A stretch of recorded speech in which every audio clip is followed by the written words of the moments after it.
Gabe, since you asked about Alex, I'll ask you about Alex. Dave Roberts on his Zoom today said Alex always feels he's the best option at any time. I'm wondering what your thoughts are on Alex and kind of his demeanor and competitive nature. Yeah, when I read Dave's quotes, I realized like you really get to know that as a manager. He always wants the ball. He wants to stay in the game as long as possible. He always feels like he's the best option to get the next three hitters out. And you can't help but respect that level of competitiveness. Got a chance to see him on the field today at Oracle before we got on the plane, obviously. And the preparation is second to none. You know, he's thinking about a game 4, 5, 6 days out or more.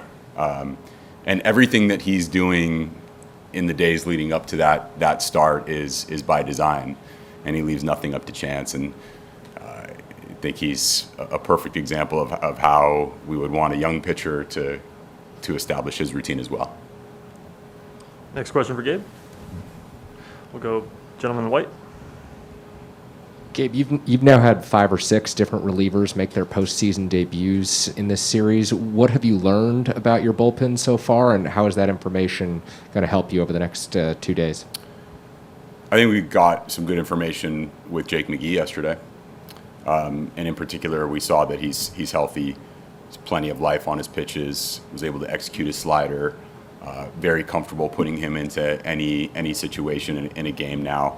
Not that we weren't before, but I think seeing him out on the field and feeling good and strong gives us a lot of confidence. And Kervin Castro continues to look like a weapon in any situation. The curveball's playing.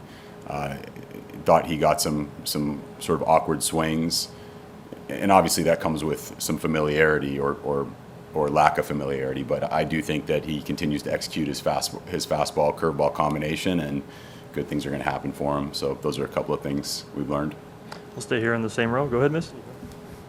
Hey, Gabe, you mentioned that Belt was going to see your hand specialist yesterday. Did you guys get any update on where he stands in his recovery? What we learned is that sometimes the fracture takes a little bit longer to heal relative to the way Brandon is feeling. I think Brandon is feeling much better, but there's still signs of that fracture, and I think that nothing has really changed from a prognosis standpoint. We're still not going to rule anything out beyond this series, and obviously have hopes that he can heal as quickly as possible. Go to the gentleman right behind her. Hey, Gabe. Alex for sure has a lot of postseason experience and a lot of familiarity with the opponent. How much do those things come into play? How much do those things present an advantage for him once the game gets going? I think the experience is huge, but kind of sharing what I shared with Susan, it's the competitiveness, it's the fierceness, it's definitely just the sheer talent and the ability to get in the zone with a good fastball and two great secondary weapons, a changeup that he can kind of fade off the plate, be below the zone with it, and then a slider that he can back foot to a righty or bring on the plate if necessary to a left-handed hitter as well. So I think it's a combination of the stuff, kind of the talent and the preparation, and of course the experience is always valuable. And then just to follow up on that preparation piece, you mentioned he was out at the park earlier today. What does Alex typically do a day before a big start like this? He was out on the field with Craig Albernaz and Andrew Bailey, I think just kind of throwing a flat ground and a very light one. And then he was in our garage. We've got 2 kind of training facilities right now. One is in the clubhouse. It's a smaller facility. And then we have what used to be a parking lot for us out in left field, which is a player's parking lot, and we turned that into an additional kind of training facility with some turf and a mound. And he was just kind of going through some machine sprint work, but light stuff. And then also very capable of engaging in a strategy conversation as well. So yeah, really has his head about him right now. Go to Danny in the back right. Hey, Gabe. At times this year when Buster is hitting really well, you have said that it's because his lower half is working really well. I guess, could you explain what that means and how it shows up with him at the plate? It's a speed thing. So you can kind of see the quickness in how he rotates and how he drives off his backside. For me, it's also kind of the firmness of his front side. So you have to hit hard against like a firm front side, and that's when you see him producing the power, getting the ball in the air, driving the ball to the opposite field.